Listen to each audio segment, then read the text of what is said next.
কুরবানির পশুর বয়স কত হতে হবে? আসসালামু আলাইকুম বন্ধুরা, কেমন আছেন? আশা করি সবাই ভালো আছেন। আলহামদুলিল্লাহ, আপনাদের দোয়ায় আমিও ভালো আছি আলহামদুলিল্লাহ।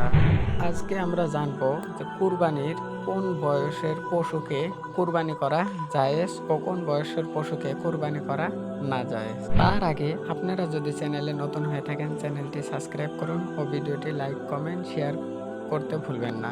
চলুন দেরি না করে ভিডিওটি আরম্ভ করি। উট কমপক্ষে ৫ বছরের হতে হবে। গরু ও মোষ কমপক্ষে ২ বছরের হতে হবে। আর ছাগল, ভেড়া ও দুম্বা কমপক্ষে ১ বছরের হতে হবে।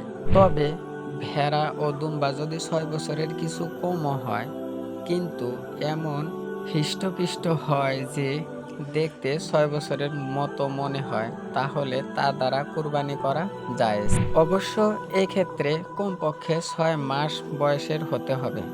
উল্লেখ্য, ছাগলের বয়স ৬ বছরের কম হলে কোনো অবস্থাতেই তা দ্বারা কুরবানি করা জায়েজ হবে না।